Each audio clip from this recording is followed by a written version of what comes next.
a lot of black Americans are complaining that white folks are holding them back. They said that the Republicans are racist and that it's difficult to make it because of slavery. I have with me Claston A. Bernard, a two-time Olympic decathlete, Jamaican immigrant turned American citizen, and the author of two books, I Was Born a Winner, and the new book, Outcast, No Room at the Table for Conservative Blacks in Black America. Very, very interesting book. Mamma Mia kind of book. And Claston, it's so good to have you here, man. Thank you for coming on. I tell you what, I appreciate you, man. I've enjoyed the years, just watching and listening to you and seeing your courage. It's mind-blowing to know that, people like you exist. Thank you, man. I appreciate that. So you moved here from Jamaica at what age? 19. 19. And before moving to America, what had you heard about the races between blacks and whites? What had you heard about that? Actually, nothing, to be honest, because most of my early years, my parents just focused on our education. So there was not that, what would you say? There was not that issue of you being influenced or coming with some kind of preconceived notion. That changed when I came here. I was told otherwise. And so you came to America at the age of 19, and what did you hear once you moved here, and where and when did you hear it? Well, before I came, I had family members who were already here, or people who were here, and they said, "You're going down south, they're racist down there, and then they'll qualify, the white people are racist.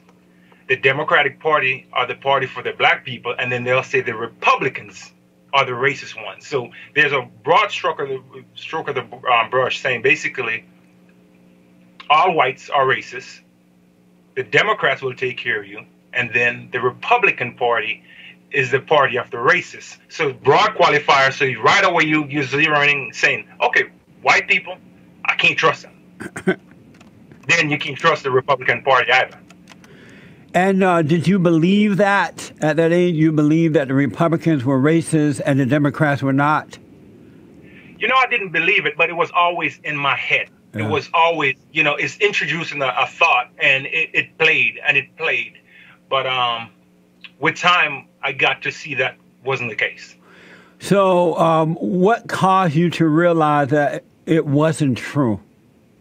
Well, one, in college, I studied the history. I even studied American history in Jamaica in high school, and then most of that with what I studied in history in college and then Western civilization, the facts weren't adding.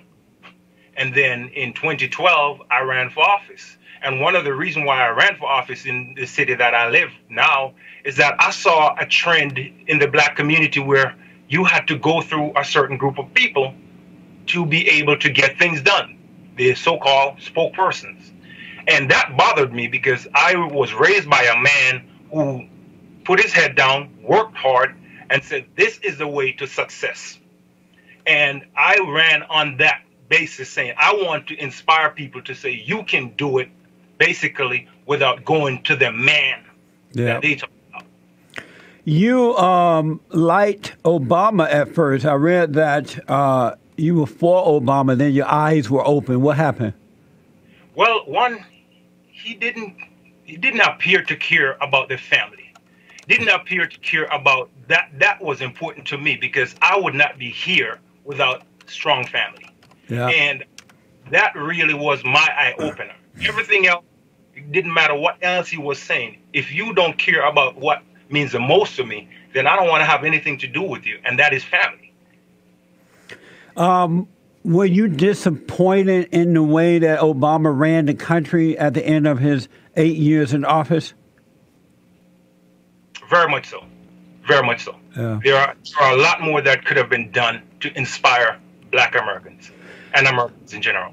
Claston, what can we do to show black Americans that white folks are not racist against. It's not racism that's holding them back, but it's this destruction of the family and lack of moral character. Because I noticed that most black people are so brainwashed, they have believed so deeply into the lie that it's hard to get them to see what's really going on.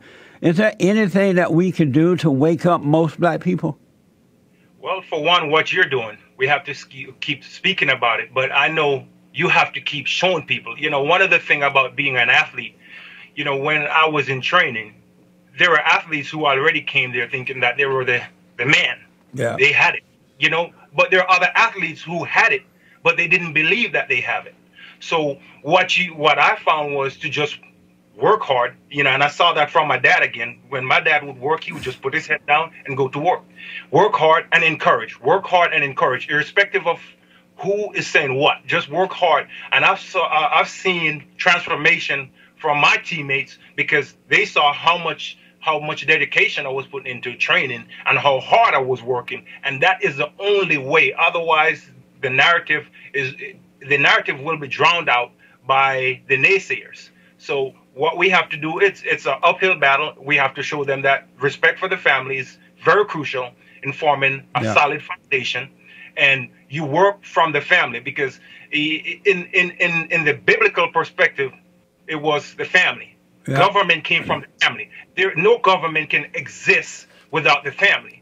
So if we don't respect the family, we're not saying the family is perfect, but if we don't respect the creation of the government came from the family, and if that is not the focus of the black community, then it doesn't matter how much money you have, the black community will continue to be in disarray. Yeah. So the focus is to keep speaking about it, to keep inspiring, and you'll be laughed at, we'll be talked about, we'll be called all kinds of names, but the bottom line is I believe in truth and I believe in the family. How did your family and friend react to your change? Well, you know, the title of my book said it all. Before I even switched to my party affiliation, you know, I started asking questions. And those questions, like I talked about in chapter 1 of my book, you know, it started being met with hostilities. And one of the things I realized was how racist black people can be if there's such a thing. Because the very thing they're accusing other people of, they're saying to, hey, you're a foreigner, you're not from here. You can't talk about that stuff. You don't understand. You know, you know, but this is America. I came from a land where most of this is not even possible. So you have so many more opportunities, so much more to offer. And you don't see that because all you keep hearing is that the white man is the reason for you to fail. Yeah. How can people get your books? My books are currently available on Amazon, and it's also in the e-book. They can also get it. I'm sure it will be coming to some bookstores. I'm not sure what all the stores are as yet, but it will be coming. So, and that's on Amazon.com right now. And the new book is Outcast, No Room at the Table for Conservative Blacks in Black America. That is so true.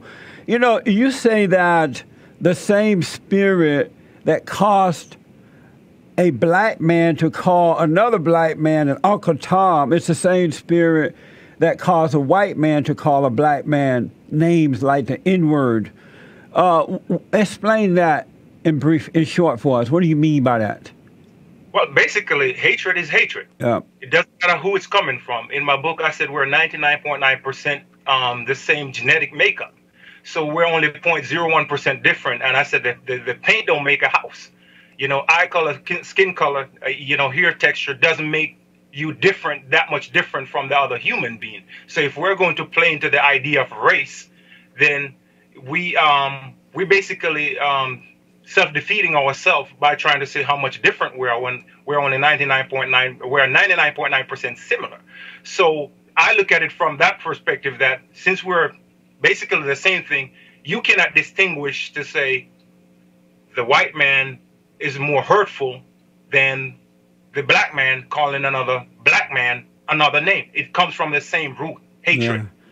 It's the same spirit. You're absolutely right.